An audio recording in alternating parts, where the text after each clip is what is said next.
The Full Exposure Podcast is made possible by Metro Health, University of Michigan Health, and Dr. Peter Hahn in appreciation for the contributions that artists and creative minds provide to our community.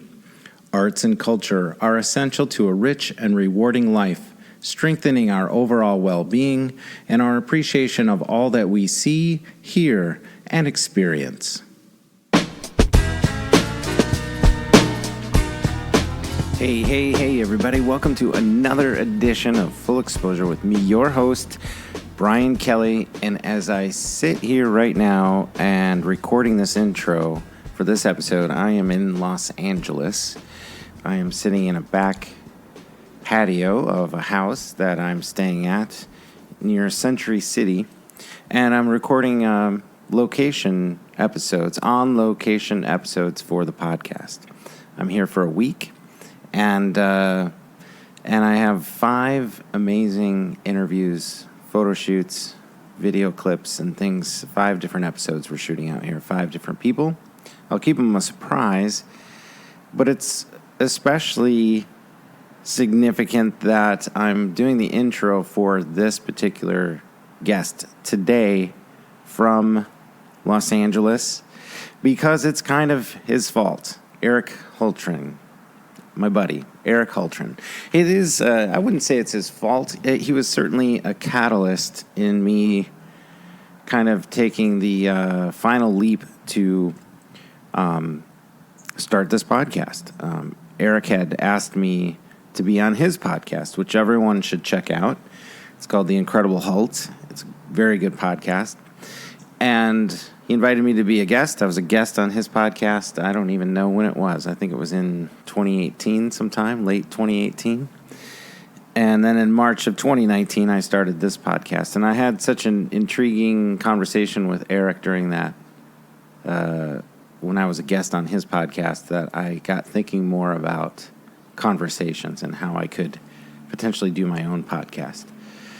So I launched it. And here I am, just 6-7 months after launching it, and I just am grateful to be in Los Angeles.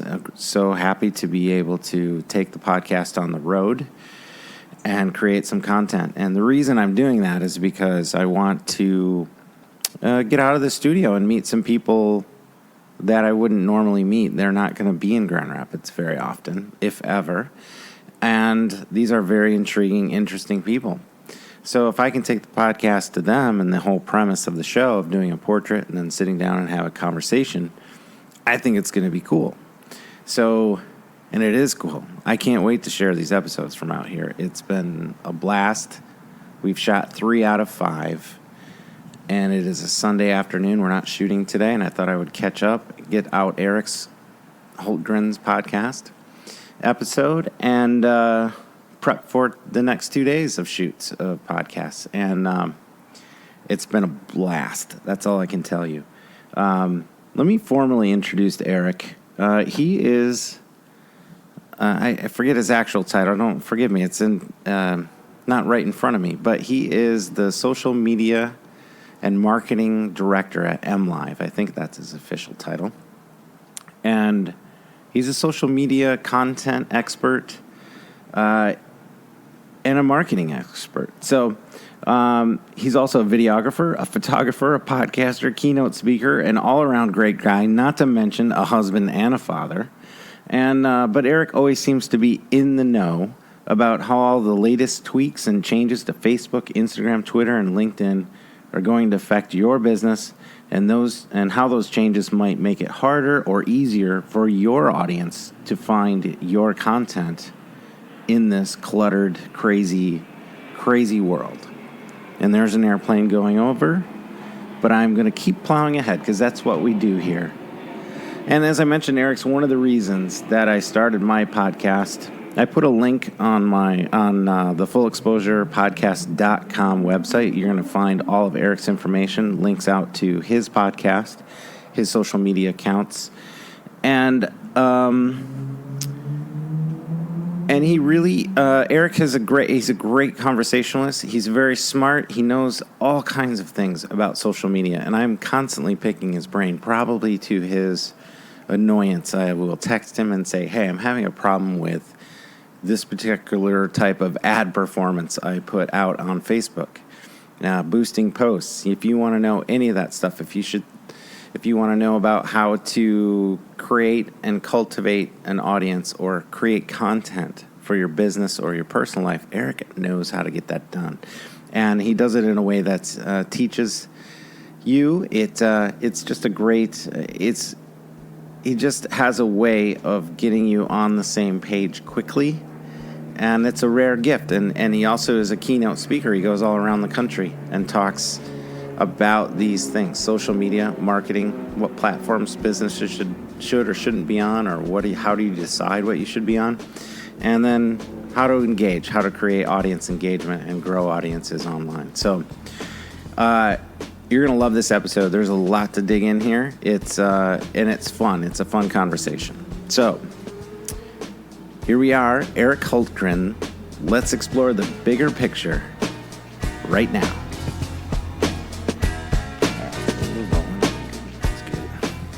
I'm going to do one thing. Will you just say test 1, 2? Test 1, 2, 1, 2. All right. See that? Did you think that was professional? Like the way, did you see that? Did I pretty much like an engineer? It was literally like being at a recording studio. Yeah, it was like, I mean, if Zeppelin and the Beatles, if Sir Paul had a console like an iMac Pro. Yes, and they recorded only their albums on GarageBand. Yeah. That would have been exactly what it looked like. Exactly. I think the way I just maneuvered around with the mouse and clicked and then it's pretty impressive. It really is. You've come a long way in your 32 episodes or however many of these you've done. It's less than 15. Oh, is it? So, yeah. Okay. Yeah, we're rolling. Slate. Is that intimidating when a slate comes in? No. Really? You just live on camera? Just love slates. They're just my favorite. Oh, my gosh. All right. Okay, I think I'm settled in now. I think that was quite the process. It was. It's like a bird sort of perching. Yep. Getting ready. Well, I mean, if your base isn't solid, Eric, what else is going to happen? It all starts with the core. It's the core of which we were just talking. There is no core left here. It's just layered. It's layered madness. Yes. Hey, thanks for coming in, man. Dude, thank you for having me. Yeah. So we talked, I don't even know how long ago, 6-8 months ago, and I came on your podcast. You're partly responsible for this mess I'm in. You're welcome. Well, I don't know. I'll decide. Okay. I'll decide where we're going to project a lot of this hostility I might have. No, but you came to the studio here. We did this little setup, and we just had such a great conversation that I thought, I think I can do this, but not like in a way like, well, if Eric could do it, I could do it. I didn't take it that way till right this second, but okay. But I had followed your podcast for a bit, and then had seen you on MLive and doing a lot of social media posts, and you seem to have survived in, I think, the best way. It's probably survival for your mindset of how the media landscape has shifted the last 15 years or so. Yeah, I mean, and I think at 45, survival is probably the apt way to describe that, right? Because most 45-year-olds are right on the cusp of the what is that, the Instagrams thing, right? And I'm running around telling people what to do on Instagram. So I would say survival is probably apt for that. But take me back, because I know you had a career in broadcasting. You started. So where are you from originally? I am originally from a city north of Chicago called Glenview, but no one knows where that is, so I always say Chicago. Glenview. Was that near Home Alone? It was in Home Alone. It's right outside of where Home Alone. Home Alone was in Wilmette, but they're right next to one another. So there you go. See how knowledgeable I am? You are. See, so it wouldn't work Chicago. On you, right? You go Chicago. Nothing works. Yeah, Chicago. Sure you are. So you grew up there. Yes. And then where did college take you? So then I ended up here going to Hope College, and I got my undergrad there. And out of Hope College, I ended up working for Clear Channel, where I stayed for 20 years and some change. 20 years? Yes. At Clear Channel? Yep. And what were your various roles there?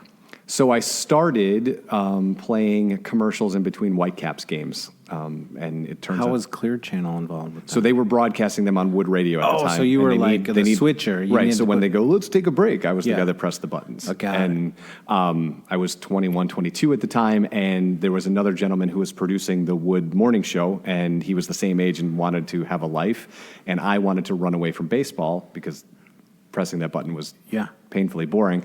And they said, hey, we need a morning show producer. Can you... You mean the pace of baseball did not fulfill you? No. And really just sitting in a studio waiting full for of adrenaline? Waiting for Rick Berkey to say, let's take a break, everybody. It was not fulfilling my life's goals. And so they needed a producer, so I ended up You're like, doing... I went to college for this? Right. Hooray! So I ended up doing that for a couple of years, and I got to about 24 and said, I'm still working part-time. I don't have any insurance, and if something happens to me, I'll go bankrupt, so I need to do something else. What age is that where we just go, you know what, I think I need health insurance? That's like when you die. Like that's when your college identity dies. Yes. It's when you start thinking about, I could maybe slip on some ice. I could turn an ankle in a pothole in a second. Do you have break an a HSA? leg? How do I get an HSA? Like, how do I contribute to that? So I ended up quitting and taking a job at the Limited in the mall because they instantly gave you benefits. And I thought, okay, so I was a stock boy at the Limited for a while. That's like the equivalent of Starbucks now. Yeah. Like you can work at Starbucks and get health insurance. Yeah, so they were a great company, and so I did that for about 6 months, and Clear Channel had another opening for me, and I came back. Was that a power move at the time? You're like, no, I'll show them. It was a negotiating No, position. you know what? I was too young and stupid to negotiate. I just said, hey, I need insurance. Can you do that? And they said, no. I said, okay, well, then I got to do this thing instead. Yeah. And I ended up coming back, and they had just purchased a radio station called I-96, which is now an ESPN affiliate. And they put me on the air with a guest you just had, Michelle McCormick. And so she and I did mornings for about 7 months, and it turned out I was really bad at mornings. And Why? Why were you bad at mornings? It didn't work. Like, for everything that she's awesome at in mornings, that was just not, it didn't work. And so I ended up going to afternoons where I thrived, and I stayed there till we bought WSNX in August of 99, and I moved over there, and after that was what was known as the program director, so the guy that picked the music and kind of did all that stuff, and I did that till 2014, and then it was time to go, and I ended up at MLive. Wow, so you're an on-air personality doing live remotes and all that other stuff? All that stuff, yes, to all the auto dealers and cell phone places that you could imagine. Yeah, so come on down. I'm here till 4. Spin the prize wheel. You can take some prizes, some SNX swag. But yeah, did you enjoy it? Were there moments, not moments, but like you were there 20 years, so you must have thought broadcasting was going to be your deal for a while. So I would say the being on air was the part that certainly kept me there a lot longer. As it got more and more corporate, it got less and less fun. And my two favorite things were being on the air and having some sort of relationship with the music that we were able to play in the area. And right? actually picking it, some algorithm of something. Correct. And just making an impact and understanding that when people would use radio or still use radio, they're using it for some sort of purpose, right? Like their soundtrack to going to the mall or to the movies or to the beach. And to be a part of that and create the playlist that they enjoy as they drive out to Grand Haven was something I really enjoyed doing. And thinking about like sculpting that content. Yeah, and knowing that for what we did on SNX, if you only have 14 minutes a day to connect with somebody, what are the perfect 4 songs you could do in those 14 minutes? Right. That was a lot of fun. So I would say those two things were what kept me there as long as they did, and all the rest of the stuff slowly degraded at my sanity. And I think they dump, I'm just projecting about what I understand about how it happened in the news industry. It happened, like you also had to probably be conscious of helping the sales department and then, doing more and more things on your own in studio and sort of like one-man banding. And you were doing less and less on the air. I was doing what was known as a lot of voice tracking, so pre-recording the afternoon show so I could do all the things you just mentioned, like running the website, running the social channels, going on sales calls, doing all of that stuff. And so I was doing less of that soul-filling part of the job and more of the stuff that... Well, that's what people perceive live is that it's not all pre-recorded. They want, Right. that's part of if that was the authentic thing, is listening to your favorite radio personality at whatever time slot, you thought they were talking to you in real time, not just like, Correct. throwing Yeah. you to the next song or the next commercial break or news cycle. And it felt to me to be harder and harder to make a connection. Because even as it is, if you're doing Afternoon Drive by yourself, you're in a dark room for 4 hours talking to yourself. So it's hard to picture Brian Kelly to begin with. Mm-hmm. Now, if I'm doing it at 9 a.m. and guessing what mood you're going to be in at 3, it's Yeah, good luck with that. it's right. It's It's usually when my nap sets in. nap or snack, right? Yeah. Like whatever. Either one. Sometimes they're together. But like it got harder and harder to do that. So that's actually what drove me to platforms like YouTube or podcasting, so I could do other types of creation. But entirely on your own. On my own. Doing And it on your own. because I was fascinated in what was happening in the space. And that's sort of what drove me in that direction. So were you always a tinkerer and sort of like curious about things? Because I think that's, if you have been, I would attribute that to your success and sort of being able to pivot, is sort of forecasting for yourself what's coming and when, like technology. And did you see the freight train kind of coming? I would say if I had a superpower, it would be curiosity, right? Like even as we were doing the shoot, That's a great pull quote, by the way. I'm looking at the lights and going, Yeah. okay, why are those two touching? And what does this black background do? And while you're doing something else, I'm going, Right. to me, I tend to look at the world as it's one big giant magic experiment, and what you guys do is magic, and I'm trying to pull that apart and figure out. It's not really. But it absolutely, if you don't know what it is, it's absolutely magic. Well, yeah, I mean, no, I appreciate that. But sorry, I sort of cut you off being sarcastic, but the point was that you were able to pivot by being curious in these fields. So it wasn't podcasting when you started, 4 years ago, or how long ago? So the one you're talking about was like 4 years ago. Yeah. Prior to that, I had... It's the Incredible HULT. It is the Incredible HULT is the one I'm doing now. Prior to that, I did, for 10 years, I did a mixed martial arts or UFC podcast. Get out of here. Where was, what, really? Yeah, so we just stopped a year ago. Was there I'm ready to get on the bandwagon, and you guys just stopped. I can help you. But that was our 400th episode, and we kind of hung it up. But I just thought that to me, that felt like, which was one of the reasons I was excited you started this, and one of the reasons I'm so into the way in which you talk to guests, is I felt it was a much better platform to talk about the nuance of life as opposed to 3-minute or 30-second or 1-minute clips to make sense of the world. Well, yeah, I think, podcasting, it can be whatever. It's like Netflix now for like creating episodes. They're not a slave to 22 minutes and 8 minutes of commercials. Sure. They can make an episode be 43 minutes or an hour and 20 minutes. Or 7 minutes, right? It doesn't matter. So it's when the story's done, and you can give it space. That's what's appealing to me. But 8-10 years ago, you're doing UFC stuff? Yeah.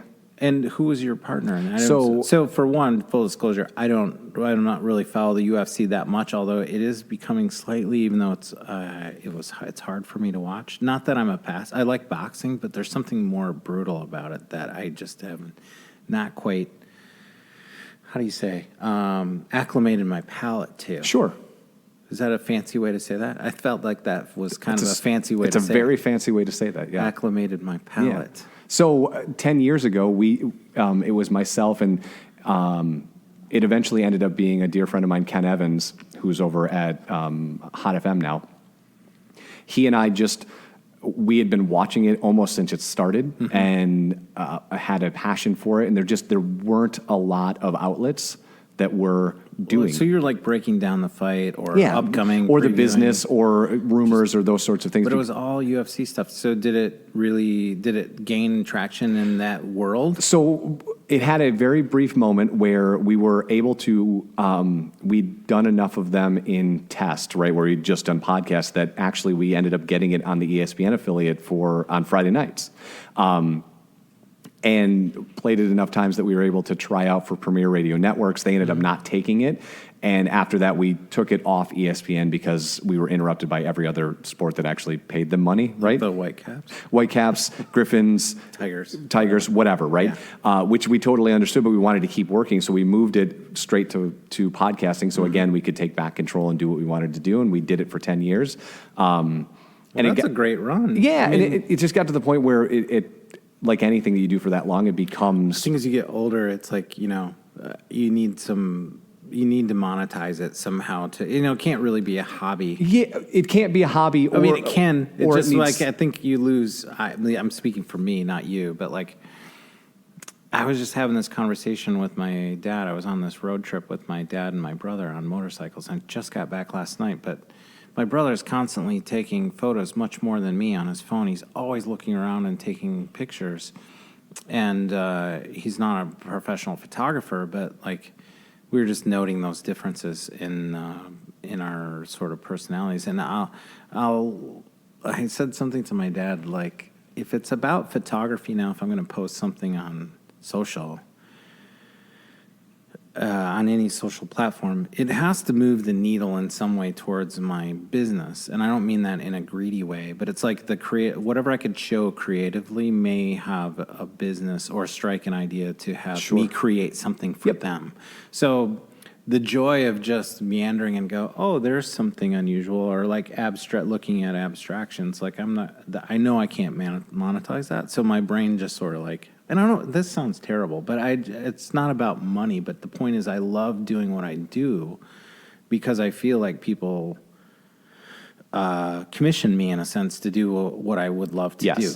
And so I don't need to meander off into like, I wonder if I could make photos of the side of a texture of an old barn, sell it as a calendar image. Like, I know that that's not out there, so I just don't even pay attention to it. Anyway, I don't know how I got there, other than you were talking about. We were talking about the idea of like, there's a point where the flip switch, where you're being a professional, you're already a professional broadcaster, you're podcasting in a way, and it has to do anything well, like I assume you and your partner were doing. It took some time and energy. Sure. Right? And that was more is that it was becoming less interesting as the sport became, when we started, they would do 5 events a year, and now they're doing upwards of 58 or 60. Yeah. Right. So there would be events that we'd be very interested in talking about, and then events that we didn't care about. Yeah. And that became kind of where the nexus of us going, we've done it for a decade. It didn't turn into something that was profitable, which is fine. I mean, I'm of the type that I will follow my curiosity well past its expiration date, just because I like the just make sure it's dead. Just the curious nature of it. But we kind of turned that one off, and I put more energy into other things like the Incredible HULT podcast, or my nonprofit, or my family, or whatever. That's what attracted me, and in some ways it helped shape even the guests, because I knew I didn't want to do a podcast about photography, and so I'm relating my first experience with you on your podcast. When I was digging back into other episode of yours, it was all over the place. You might talk to Rob Bell, or you might talk to a filmmaker, you might talk to someone who's a entrepreneurial thought leader. Like, it was it was just whatever engaged you. And I find that interesting, and sort of taken to some degree that model here. Like, I'm talking to you, I might talk to a filmmaker or a photographer or whoever I want. That's what's cool about it. Then if the space this podcasting allows that sort of thing to happen, if you want it to. And I forgot my train of thought there. Darn it, Eric. Where was I going with that? I'm cutting this out because I don't want to sound bad in front of you. You had come from the corporate world of what we had described as being corporate, and less personal. You were doing this podcast, and then you went to this forum. You could podcast and talk to whoever you were interested in. There was nothing at stake except your own curiosity. Right. And so for me, that really just said, podcast can be anything you want, episode to episode. Doesn't really matter. You don't have to stay in a lane. No, and in this era where it's more about niche programming than it is about mass programming, that gives you that freedom, right? You don't need all the listeners. You just need your listeners. Yeah. And I hold fast the theory that the money will come if you do what you're interested in. Yeah, I say that about photography all the time to students. And I'm sure you've said it to broadcasters and other people interested in that. It's like, well, if it's your passion, nothing's going to be easy. Yeah, But go get it. The one thing I would say though is in the last 8 years I worked at iHeartMedia, I didn't hire a part-timer, so I don't normally tell them that you can do anything you want because it's not getting into radio at this point because they're not really hiring. So what I tell them instead is make as much stuff in that 4 years as you possibly can, try as much as you can, create as much as you can, and so you can figure out where you end up because your path to getting into broadcasting, whatever it is much different than mine was because it's totally non-linear at this point. Right. Well, I think the explosion of all this media content, just content creation for whatever, Netflix or Hulu, just name any kind of streaming platform, they all need this content. But what it's allowed to double on your point is that people can take whatever voice they have, as narrow as it might be. There's a good chance you can discover enough of those people in the micro to make it sustainable, hopefully. And if it's good, for one, you have to be creating, interesting shows or an interesting podcast. And if it doesn't, people aren't going to pay attention. It's sort of the ultimate, democratic approach to it. The market decides if you're interesting, and B, it's the Kevin Kelly theory of 1,000 true fans. You can make a living off 1,000 true fans. And when you frame it like that, when you're in a DMA the size of, a market size of Grand Rapids, that should open you up to a lot of possibilities because there's lots of pockets of thousands that you could be making stuff for. If there were 1,000 thousand-year-old pockets, is that 1 million? Or is that I was really bad at math, so I have no idea. Carry the one, add 6 zeros. I'm cutting that part out too. Okay. No, well, yeah, and I think a friend of mine was like that early on when online and MySpace started with music. He adopted that 1,000 fan things and then started with backyard shows and doing stuff when he couldn't make an album anymore. Sure. You lost your big album deal, and that's. But pivoting through that is great. But so how did this opportunity? So you're riding this broadcast wave, and how does it end at Clear Channel? Did you see you later, or was there it wasn't some of those, quite see you later, but it wasn't quite. I mean, I don't want to. You don't. Have No, to no, no. say No, I'm not. I'm not couching at all. I'll tell you the story. I was just trying to figure out the way. I would explain it to my kids that it didn't end as well as I wanted it to, but it ended the way it needed to.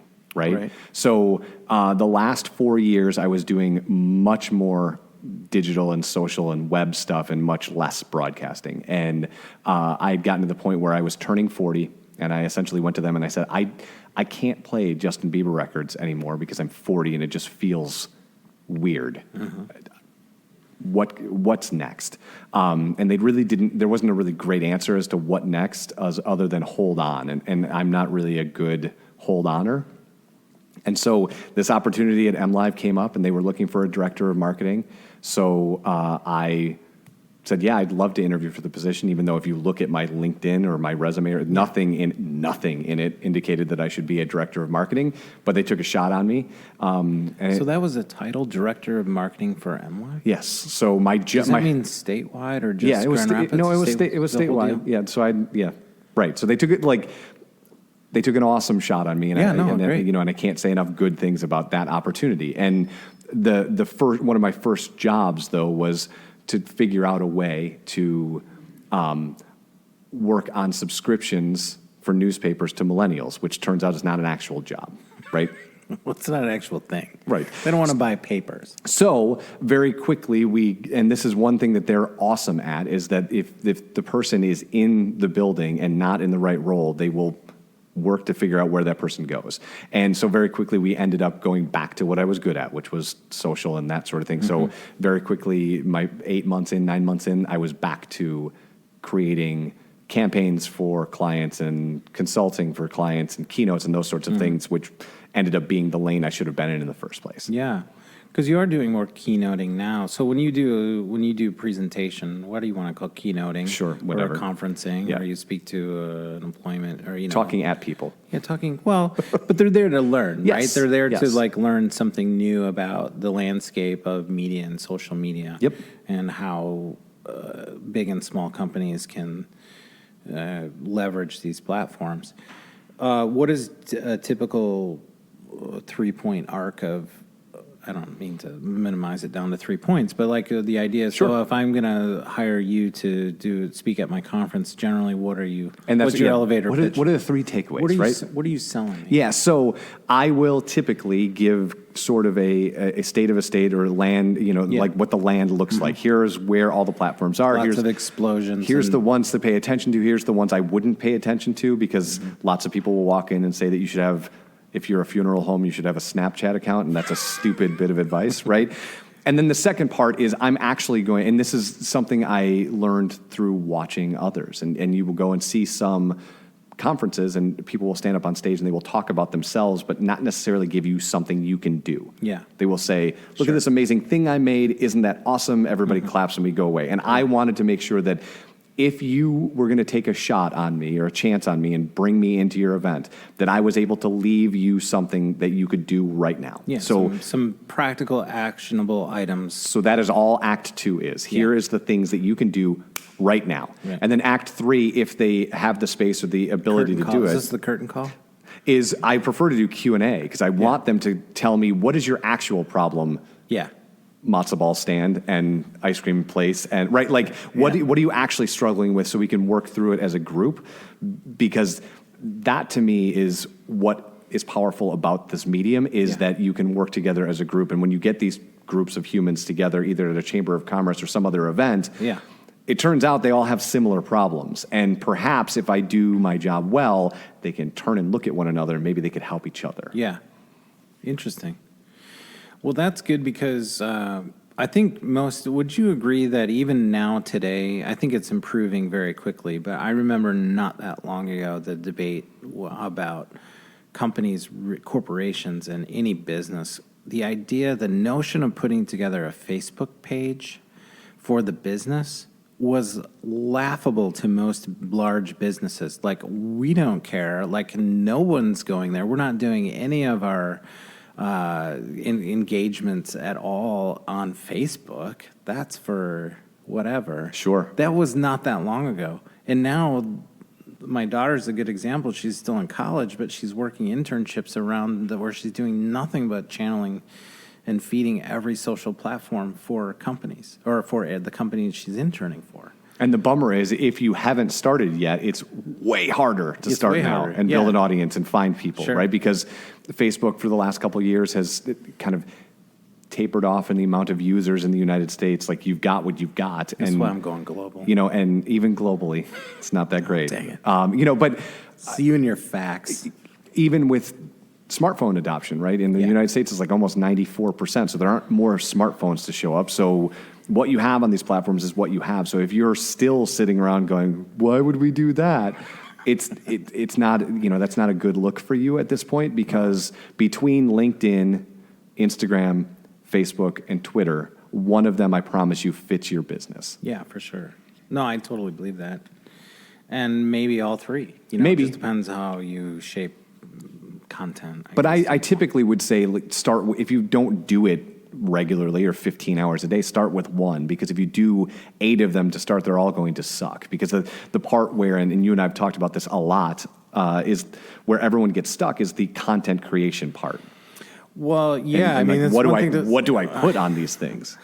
It's almost like saying in a weird way. It's like, like if you're going to go out on a date and you're very interested in some girl or boy or whatever, you're like, how can I make myself interesting? Like, like you're almost like getting ready to put it out there, and it's almost too late in the sense that if there needs to be like you're already searching for something that's going to avoid the last thing you're going to find is authenticity in that moment. Like as a brand. Yes. Some people don't even understand brands and their own company's brand identity and what it stands for and what it should be and how it should be connecting to audiences. I think that's what's fascinating is every voice of whether it's a small company or big, huge corporation, it has a personality. It has a... Yeah, and I've been, I haven't really fully fleshed this whole idea out, but I've been paying a lot of attention to both Pixar and Illumination's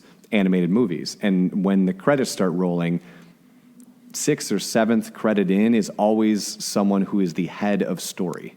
Yeah. That person's job is to make sure that the hero's journey starts and ends well. Right. And to your point, I think brands should think about who their head of story is, who's going to make sure that we're not getting ready for the date on Friday night, that we were ready for it 8 years ago. Yeah. Or at least for the narrative you're telling. Yeah. There's a quarterback for how that unrolls, and there's a content plan behind it. And you have a purpose for it. Because that's the other thing that brands do is we're going to start a Facebook page. Why? Well, because someone told us to. Nope, wrong answer, right? What do you want that page to do? What does Brian Kelly want his Instagram to do? Well, he wants to drive it to his actual business and get people to be interested in what he does. Okay, then he can't take random sides of barns as photos because that's not what he does. True. And that, those are usually the two places where brands get stuck or have a problem with is how do I... the same thing? Is it the same problem? I had somebody approach me, a friend of mine who works for a company, and I won't mention names. It's not that it's all that it's not controversial at all. But the question was posed to me, hey, you're doing podcasts now. I'm like, yeah, I don't really know what I'm doing, but I'm doing one. And they're like, my boss said we should maybe start thinking about doing content, podcast content. Do you have any tips? I'm like, no, you're in the furniture industry. Like, I don't know any. Like, is there an audience for talking about? And I'm not asking. That's a rhetorical. I'm sure there's an audience out there, but like they hadn't even thought about like who they were speaking to really through the podcast yet. So, or even why a podcast would be effective other than just like live streaming occasionally on their Facebook business page. Like, start somewhere. You don't have to do a podcast, but you can like at least leverage the audiences that are already there. Yeah, well, and if there are any, and stop starting things just because you read an article about them, right? Right. Is 2019 the era of the podcast? Well, it might be, but if you look at iTunes and you look at the top 20 podcasts consistently, they all come from a traditional medium, right, or a more mass medium. So Joe Rogan comes from television, right? Like Chris Hardwick comes from television. Yeah. Serial comes from radio. So if you're looking in that and going, see, there's a growth opportunity. Well, unless your furniture company had a television channel, like that's not necessarily an apples to apples comparison. But to your point, if there's an audience and you have something to say, you got to plan that stuff out. Because the thing that you and I talked about when we stopped doing the episode we did was, I think it's like 60 or 70% of people who start podcasts stop at episode 6 because they just... Well, I don't think that's unusual. That's the same with anything. Sure it is. Well, but this is just this is the thing du jour right now. Everyone's going to start a podcast. Well, and there will be it's already saturated, and I felt even funny dipping a toe in because it's like, I even say on my about page of my website, it's like, does the world need another podcast? That's the first thing you read about my podcast. Does the world need another podcast? The answer is no. I disagree. But I mean, I'm saying in the abstract. As glibly as you want to put that, I disagree, and I'll tell you why. Because even if you just look at your first 15 episodes, there are people who traditionally don't show up on podcasts, and for sure are human beings in this town that haven't had an hour to talk about themselves in any platform. Yeah, but I understand what you're saying. I don't know. No, I don't think you do. I don't know that doesn't automatically, not that you're saying it should, but that automatically translate to an audience development. It's like there's a reason where maybe if people find the podcast because they've heard of my work or the premise of the podcast, or they stumble into it somehow. A lot of times when the guest isn't necessarily known or you read the quick bio, they may not on paper be interested in, or just reading the text and going, okay, I'll click into this and listen to this podcast. There's a lot of levers to pull is what I'm saying for success. But I guess I would argue, like, you didn't get into this to have 100,000 people listen to the podcast. You got into it because you were interested in... It's you and me at this point. So you were interested in the... You're my first fan of 1,000. So if you could leave $100 bill on the table, I will be more than happy to do that. But, like, if you get into it trying to attract a giant audience, it's not going to work, right? You've got to get into it and be interested. Right. And not to cut you off, but understand, like, it's a long tail. You need Right. 100 episodes or 200 Yeah. episodes or 300 episodes sure. before you can even say, Before anything could, I mean, how many, when Rogan started, like, I'm sure people were calling him crazy for 5 years. Like, Sure. it wasn't, like, why are you doing this? Why are they 4 hours? Why are they 3 hours? and now he has What are a you doing? 14,000 square foot studio. Yeah, like, he's doing okay. I mean, which is okay. If you want a big studio, I have a little less than 14,000, but I do have a You- nice studio. You do some other stuff in here too. Well, but that's yes. true. It's not dedicated to my podcast, but there's another mountain to climb there. Maybe. Sure. I'm just kidding. But okay, so audience development of that. But yeah, I mean, I think. But the point I'd go back to is nothing's easy, and most things that people start don't end well. And it doesn't matter if it's a relationship, if it's starting out on a job, going to college, trying bowling, Yep. archery, fishing. Like, a lot of people buy boats and then they, sell them after 4 months and they don't like boating anymore. Like, there's a lot of stops and starts in life. So there's a lot of combinations that have to fall together for anything to really be sustainable. But I 100% agree. And when I don't want to make this your analysis of what I'm doing because it's your fault I'm here. But I committed to, I'm going to go hard at this for a year and see. And now that I'm 4 months in or whatever it is, I can't, I might as well reset that for 12 months on top of that and then 12 months on top of that because I don't know where it's going. But I won't know. And the way I'll find out if it's not going anywhere is if I stop. Do you like it though? I do like it. I do. I love it. It would be great to do something like this more regularly but there has to be the move the needle thing at some point. So how long do I do this as a side project? And I'm just started now to put the bait on the lure to say we'd love to have some partners in the podcast. But it's really a critical point for any business. If I can just bring it for the audience, it isn't about my podcast, but there is a point where you have to create commerce and a hobby. For me, has to collide at Sure. some point. Yeah. Otherwise, I could be better and more efficient just by doing what I've been doing and trying to stay focused on. Part of me is like, is this the time to get distracted with something that doesn't create it actually costs me money? That's out of pocket cost. It isn't sustainable in the sense that I can afford to invest in it now, but like, does that make sense a year from now or 2 years? That's a question I'll constantly be evaluating just as like another side business project.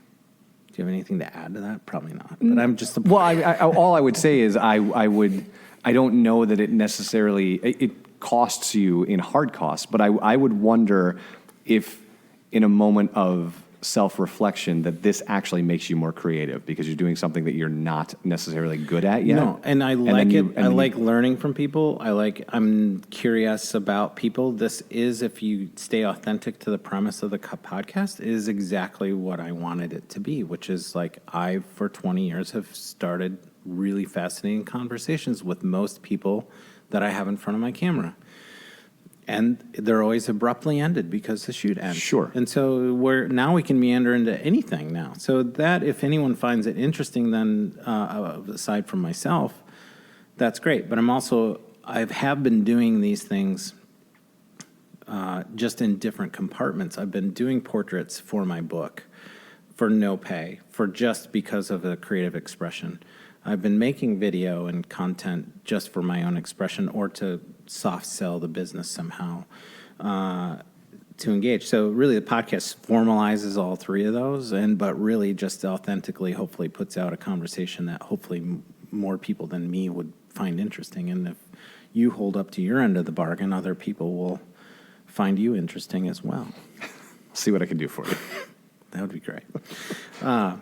Well, but I wouldn't relate it to anything about entrepreneurship, though. There's so many gray areas. I don't know. There's still some things I don't know I think we talked about it when I came on your podcast. If you look at my calendar more than a few weeks out, there's nothing there. It's unemployment. I'm going to lose my house, but somehow it works out, it fills in. Yeah. And this is sort of like the audience development. You don't know when it's going to fill in. You don't know at what rate it's going to fill in. Did you feel that pressure at MLive at all to So there's another question I have for you about this mysterious MLive arrangement Sure. you have.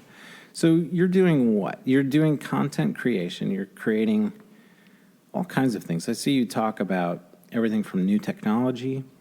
When you're on the MLive channel, Yep. it's lifestyle stuff. You're doing stuff about music now, and listening rooms, and explaining the concepts of a new listening room in town at Studio C. So day to day, like, what are you focused on? Like in July, Yep. like what is going on at MLive for So- you? And Yeah. So in July, I will be doing a lot. I'll answer that in pieces and I parts. just meant to say there are a lot of tentacles to what Yes, you're doing, and so I didn't mean to like. Yeah, in July specifically, it will be much more video content, and the rest of that stuff kind of kicks off in September as a lot of businesses kind of chill out. Yeah. I don't know if you feel this, but a lot of businesses chill out on bringing people in to talk because it's summertime and lots of people are gone, and that stuff kicks off. So my job falls into three categories. It's keynoting and consulting, so coming into a business and helping them navigate social or whatever questions they have around that. But you do that via MLive. Correct. As a role that you can sell those services Correct. and consultations through MLive. So you're billed as an MLive expert. Yes. Got it. Yes, and then the other part is running campaigns. So these would be companies that don't want to do it themselves. They want us to run it. So we've got a team, and Yeah. I work with a team, and we execute a campaign. That can be ad campaigns or Yeah. organic content. Well, I whatever. remember in the old print days, I'd shoot some of these for the press way Sure. back in the days. They do advertorials. Yes. It's like, hey, we're doing an advertorial. Looks like editorial content, but it's a paid placement. Correct. And this is more management of anything. It doesn't have to be under the MLive brand, but you're just helping as almost like a consultancy ad agency, right? Yeah, as a full service ad agency, which is the part of MLive that I work for. And then the third part is more of the advertorial that you're talking about. I am on the Michigan's Best team. So John and Amy do the food part, and we rolled out travel, and now I do business and innovation, which is where that listening room series came from. So that's the Michigan's Best innovation in business is most of what I'm going to do in July is a lot of shooting and editing and that sort of thing. And then towards the end of the month, I'll start to You must write. have a huge team working for you. It's a huge team of one. Shooting, editing. That's all me, which I'm sure you can understand. And then I'll start writing at the end of July for the keynotes that I have to do in the fall and build the decks in August and then get back on the road. Oh, that'd be cool. Yeah. Because I was following your posts, like you go to Vegas for, what's that big conference? I went for the Adobe Summit this year. Yeah. Which I've always wanted to go to, but you really ran across some real thought leaders in business and audience engagement. And some of them seem to be people, there are people that you've followed and been influenced by in some way? So in that particular instance, they reached out to me because they wanted to bring in, I think, somewhere in the neighborhood of 60 to 100 influencers for the Adobe Summit. And my original role was to come in and vlog. Go to the summit, make some pieces about what the summit is, and then put it out in the world so that people like you would be like, I've always wanted to go to that. And then you go to it, right? And then an opportunity came up where they needed a host to do all of those interviews. And because of that superpower of curiosity, I ended up on their list of people that they wanted to do that. So I instead spent 3 days sitting in a studio that looks like this. It was nice. Yeah, it was a really, really nice Yeah. setup. And then I spent 3 days just interviewing. Yeah, you get 5-10 minutes with whoever, and they just threw them through. So who was your booker, like producer? Not who specifically. Yeah, it was Adobe did it all. Adobe They did. laid it all out. So I probably Scott Belsky was probably the biggest one if you're in the creative world and you used Behance at any point or read his books. And then my favorite was a woman named Kathy Hackle, who's an expert at AR, VR, and MR. She's actually one of LinkedIn's experts that they put out there to beta test her products. So she was fascinating because I'm really mesmerized as what that part of the universe is going to look like when we're viewing the world through the glasses that you're wearing now, and it looks different than it does right this very second. So, Well, yeah, that's still the thing I'm still an old man about. I mean, is the VR. If I'm behind on anything in my industry, is knowing the value of immersive experiences. I know, like from a retail setting, that's important. You can see your couch in your room and the scale of it, and I see the practical aspect of it. But in terms of like how I typically work with companies, I have not been able to pivot to an idea where I was like, this would be great in what's the two? There's VR and then there's So the virtual other, reality yeah. is when you're wearing the goggles, Yeah. right? Augmented reality AR, is when yeah. it comes through the phone, and then mixed reality is when it essentially shows up in the room with us and understands space. That's the Yeah. difference between AR and MR, right? Okay. But yeah, at least for what and there's one production company in town who's on the forefront of that and has been doing in the early days, what it was like 360 filmmaking, Right. that type of thing. And I was like, I don't know that people really care about the content that I'm doing in a way to like pitch a VR to get budget, to do. An immersive sort of 360 corporate video or Sure. something. Like I'm just not seeing it for myself. But like if it's a lifestyle brand or if it's like whatever, box of water and you want to go water skiing and scuba diving, like that might be a cool thing to inject a brand in with an experience, lifestyle experience. But that is something that I just, a lot of my learning as you progress through technological changes in my industry, photo or video, and you've experienced the same thing, is just having one client that you find a good fit for, and then you go figure out how to do that. That's been my whole career, like especially pivoting to video. It's just like I had a client base of photography clients, and I was like, I should try this YouTube stuff. Let's tell some stories with video. DSLR. Yeah. Kind of like you, figure this out. And we figured it out. But anyway, I'm just curious if you see much in the world of VR exploding. I mean, AR, I know from shopping and retail and all that stuff, it's a big... So not yet, because we haven't really had, and people who are experts in that field will call it the Ray-Ban moment. And you might have heard that when they were talking about Google Glass. Like, is this the Ray-Ban moment? Yeah. And what they mean is, have we created a device that normal humans will wear, right? Mm-hmm. Because no one on Earth is going to wear a scuba mask permanently so that they can Sure. live in a, right? Yeah. And even the gaming industry. So that's the stuff that I tend to look at is like, has the gaming industry gone all in on this? Well, the answer right now is no. And until they do, we probably won't have this Ray-Ban moment. And even going from Pokemon Go to the new Harry Potter game, it's amazingly better, but it's still not a thing that everybody is using. Right. And even when you're talking about retail, there's not a lot of people that know what you're talking about. They're Right. not walking into stores with their phones on to right. get the coupons or the free coffee Or even or just whatever. having a photo of their living room, Yes, and going, yeah. I want to see this couch here, and you drag whatever code into You know, that and space. if you're listening to this and want to know what that looks like, there's a company called Interior Define out of Chicago that does. They have a really cool app that does that, so you can see what Brian is talking about, where you Yeah. can place the couch in your living room before you buy it. Sure. Did you see that Black Mirror episode about social media where Yes. there's a rating? Yes, and the they have rating, yeah, contest, yep. and she's like, I need to get to 4.5. Right. And that was amazingly We're so close, so close to that and right then now. Yeah, I know it's not far away. But the idea of these contact lenses, or however they were seeing the world, with like if somebody passing by and you're broadcasting your social Sure. status Yeah, yeah. rating, is that seems implausible, but entirely like you could see it happening in real time, and that's like that headed that way, society in some way. Yeah, it's not a quantum leap. Yeah. You know, if you watch the influencers on Instagram, that the currency is likes. Yeah.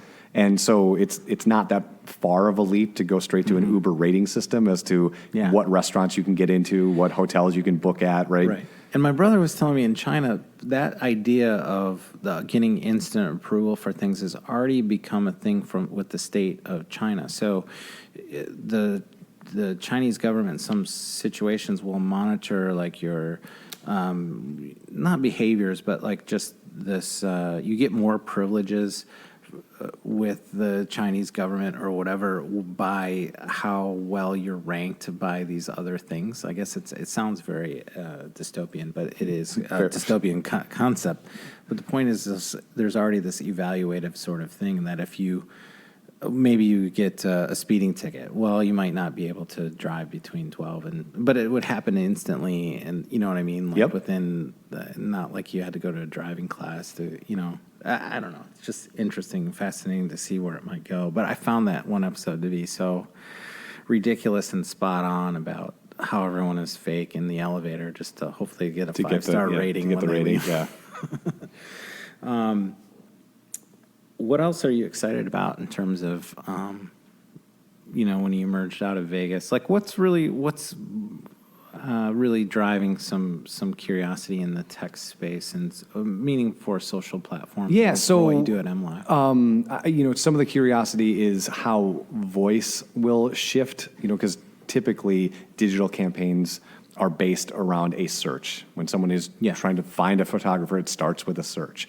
And what happens when they're now searching in their native tongue to a device, either on their phone or in their living room? How does the brand show up in there before we even get to Facebook, Instagram, Twitter, LinkedIn?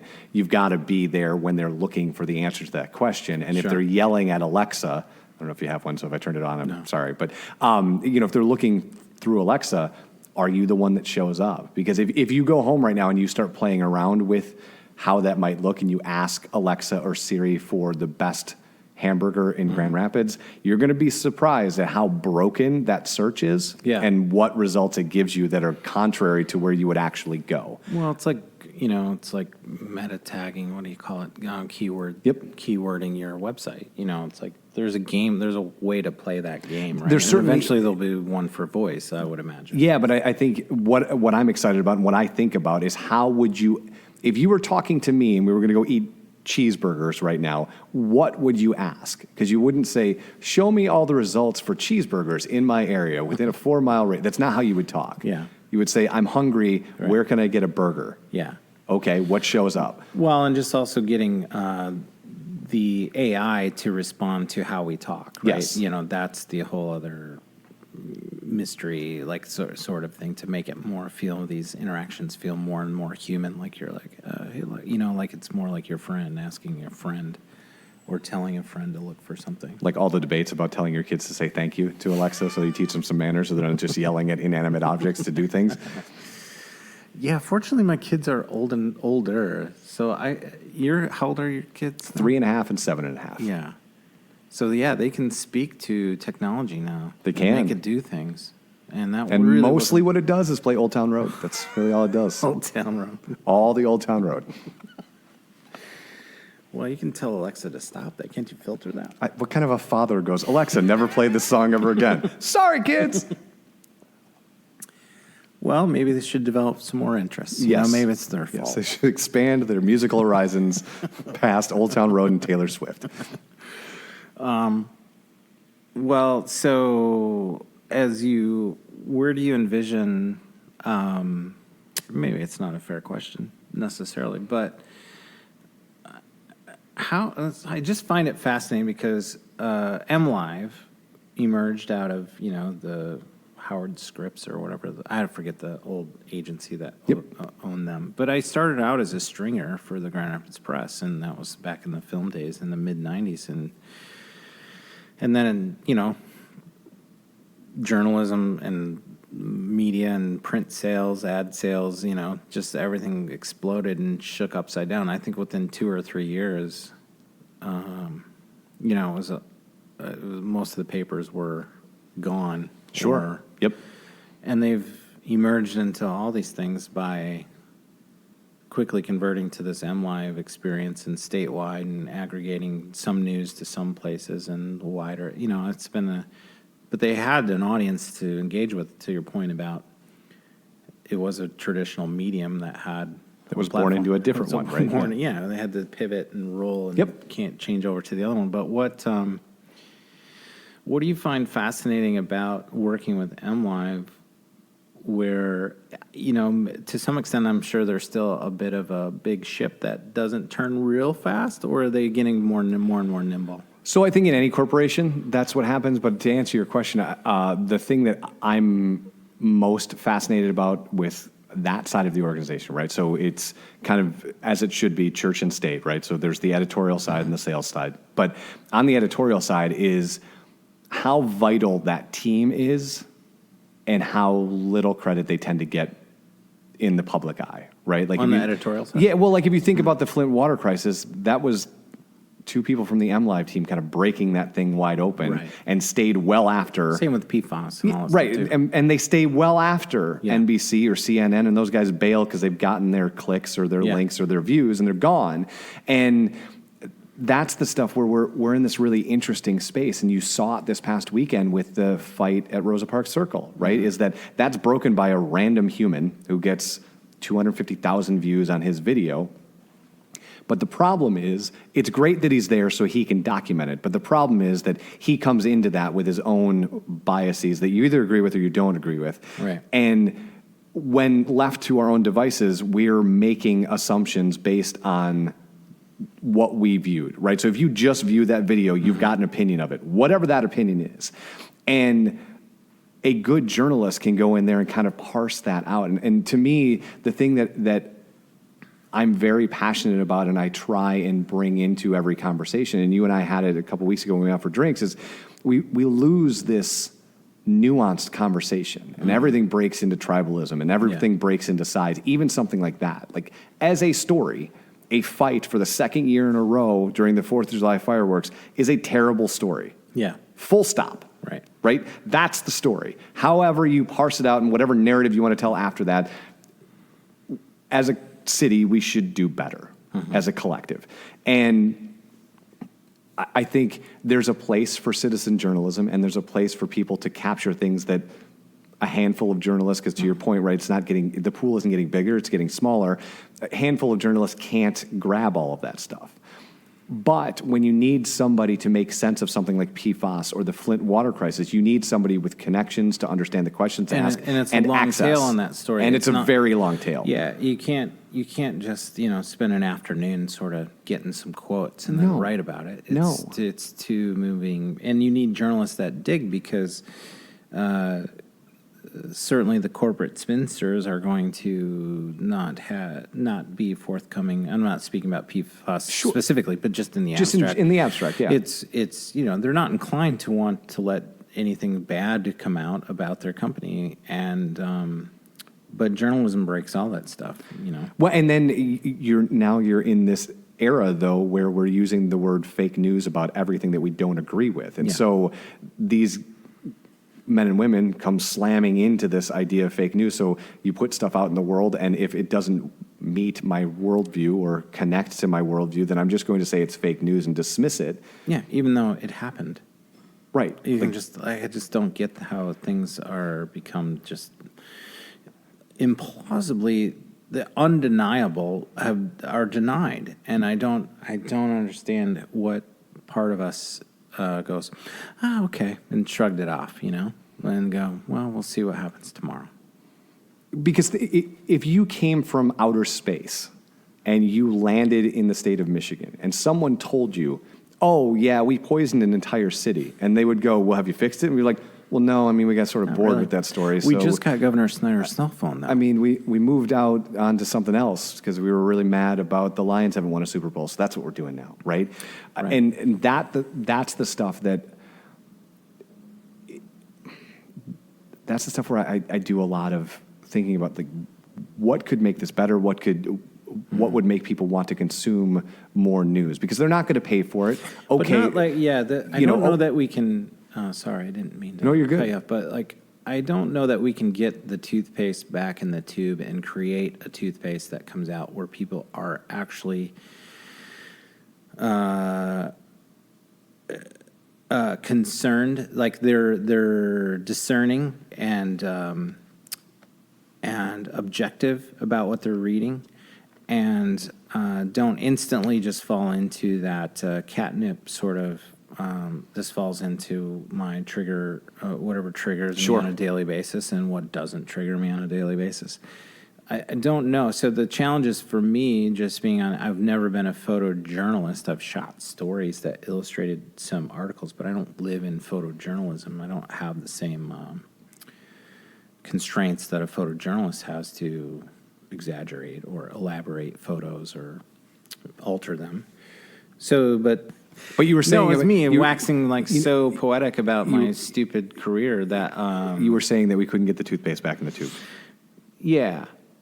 I don't know how to make people concerned. Like, so part of my frustration, and this sounds like I am some type of elitist society-wise, but like the idea of just actually taking a moment and a breath, and not being a catnip sharer of Sure. this. And I just it happened to me this morning. I read something about, it was New Balance. It was an article I didn't check the date.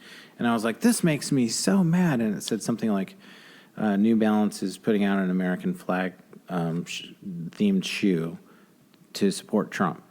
And I was like, oh, New Balance. I can't believe you dip a toe in that, like the anti-Nike sort of like whatever.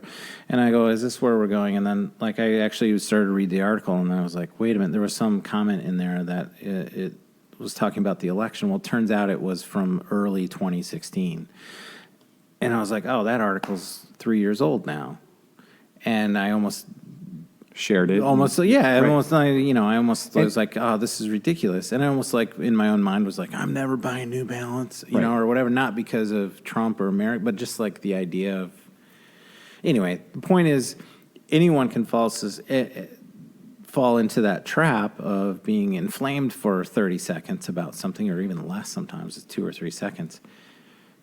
But I think we're getting dumber. That's my point. As an audience, I think the tools are all there to be smarter than we are now, but I think we're still even lazier about really finding out objective truths. And I would say it's less about lazy and more about attention.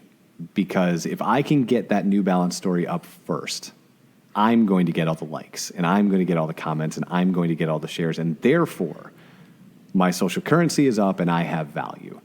And that's the part of that machine that makes this very difficult, because if you're a journalist or someone who wants to be a journalist, like that's the hill you have to climb. Yeah. Is up that where even someone like you almost shares this thing that's 3 years old because you weren't going to bother to read it. Now, how do you teach a 3.5-year-old and a 7-year-old or a 10-year-old or a 13-year-old or a 14-year-old? Hey, okay, so we now live in a universe where if you see a story that says McDonald's is going to make pizza, here's what you have to do. First, you have to read that story. Then you have to go to Snopes and see if it's true. Then you should go to this site to check out 7 other stories that tell it a different way. And then after all of that... Then see the CEO's keynote that's live streamed on McDonald's corporate channel. And then form an opinion. Now do that 1,000 times a day, and that's how you get smarter about the world around you. Yeah. So to your point, we're addicted to the attention and the dopamine, which is in fact making us dumber because we don't have time to actually sit and ponder. You're speaking more from the content generator side of it, which I get. I'm speaking of like the audience side? The audience, because they want it. You bet your ass that they want the likes. They want the Instagram hearts, and they want the likes on Facebook. And if they can, discerning what's true. But they're not. That's what you're saying though. Is if you go through your Facebook feed, 60% of it isn't, and you actually have you audited my personal Facebook feed. Yes, that's what I did all morning before I got here.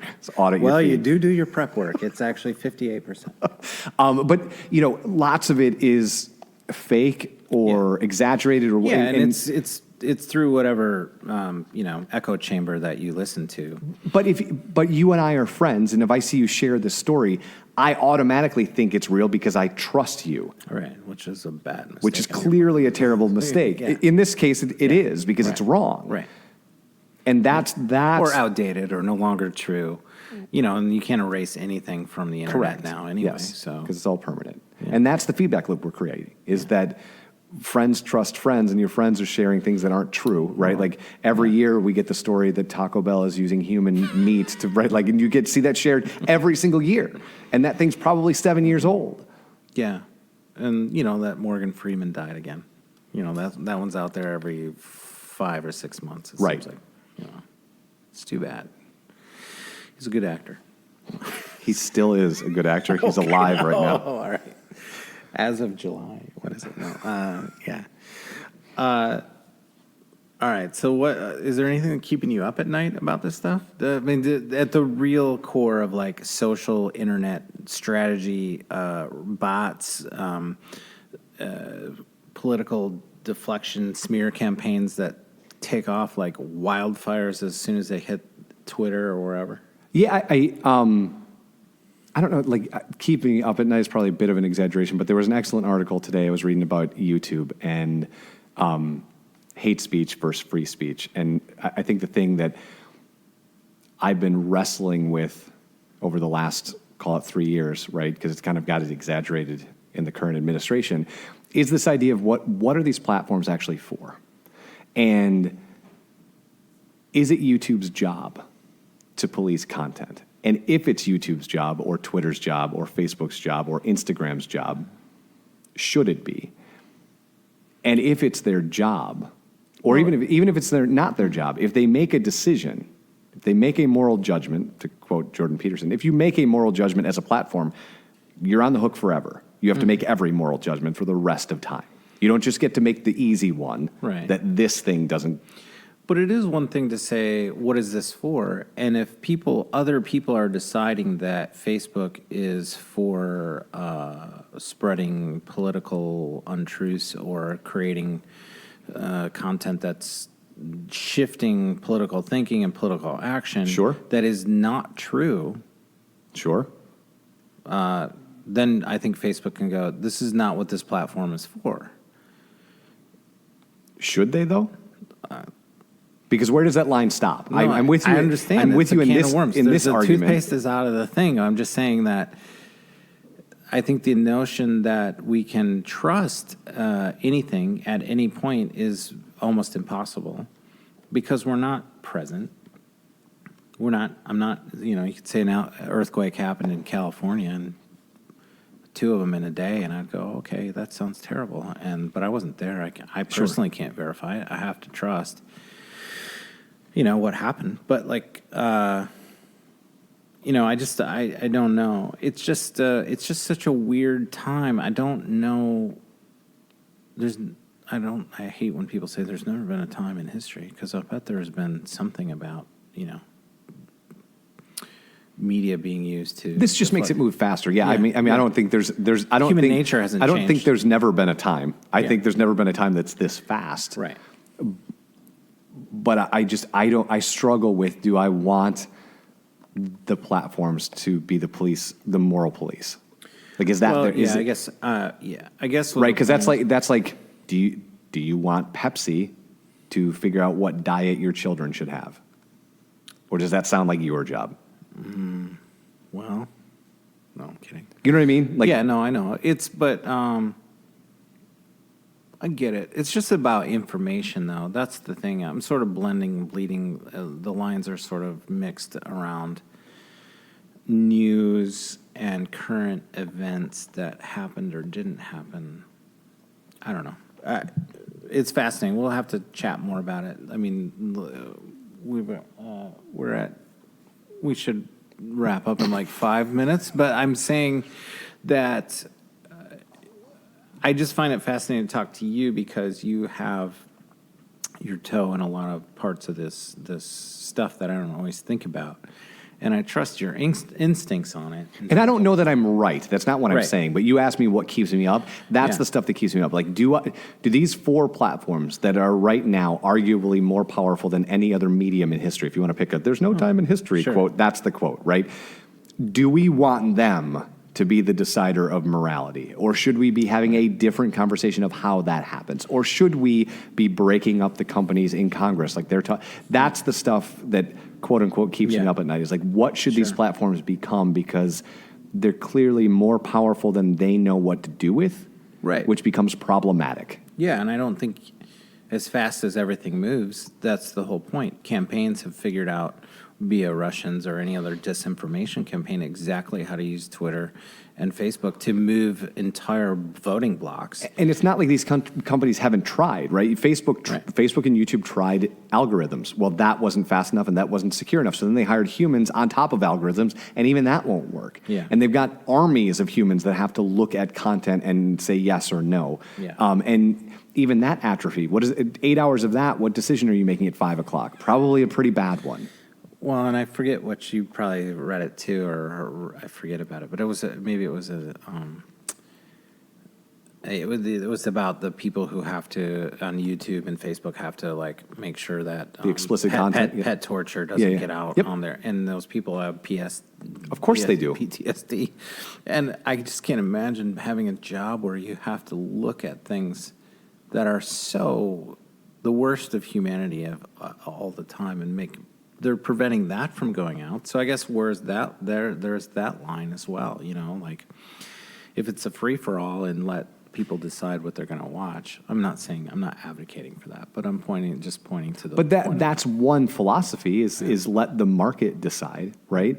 The problem is everybody in air quotes, right? The estimation is that that's not what's happening, is that all of the bad is bubbling up and not all of the good. Instagram has made a concerted effort to not show female nipples. You know what I'm saying? So Yes, it's but like that's one of the reasons that Instagram continues to grow is because you can escape all of this into that universe. right. So isn't that cutting against what we're talking about? Because they're providing censorship. But it's a different platform that you can't actually do the things that you can do on Facebook and YouTube, right? You can't do long form video in the feed. You can do it in Instagram TV, and you can't post articles. You can only post screen caps of articles. And as a general rule, text on Instagram doesn't work very well, right? And ends up being too hard. And I'm just saying the moral line. I'm saying is like nudity isn't going to be a part of Tumblr went off that way, and Twitter has a problem with that, and just like pornography being on things. So there is a line that the company at Instagram and Facebook has said we're the same thing. Same company owns them, but they both made efforts. So I think it's interesting that like Tumblr is dying. Like there's certain platforms that I guess the audience has spoken that more users will go to things where they feel safer. Sure. And not going to be confronted with some random pic that's like, oh, genitalia. Whoa, okay. But that's just one bucket, right? Right. There's a lot of other buckets that you can find all sorts of stuff on YouTube and Facebook that you probably would be Really? Can you send me some equally morally abhorrent of, All right. Well, what haven't we covered? I don't know. That was a super positive way to end this thing. It was great. It ended on nipples. That's all we needed to know. I feel like I'm in the 6th book of the Hunger Games, which is awesome. Which I have not seen any of those films, but whatever. I know that's terrible, but I'm just not. I don't know that it's terrible. I really don't know. I like Jennifer Lawrence. I just don't like that genre of film. Well, I appreciate you coming in. Thanks for having me. When I want to hear next time. Are you going off to some big tech conference at any time in Vegas or? Probably not till next year at this point. Year? Yeah. All right, I'll talk to somebody over there because I'd like for you to be the conduit to sift through all that and then bring me back what's relevant. Will do. Not a problem. All right, thanks, buddy. Dude, thanks. See you. Hey, have you guys checked out the FullExposurePodcast.com website yet? It is an enriching podcasting experience. On each dedicated episode page, you can see a gallery of portraits that I shot of each guest just before we sat down and had our conversation. There's also a gallery of video excerpts. These are just nice little appetizing nuggets that you can see in 2, 3, 5-minute video clips that give a snapshot of just one little part of our conversation. So please check out FullExposurePodcast.com. This Full Exposure Podcast episode has been made possible through the support of Metro Health, University of Michigan Health, and Dr. Peter Hahn, who believe that creativity and the arts are essential to a rich, healthy, and fulfilling life.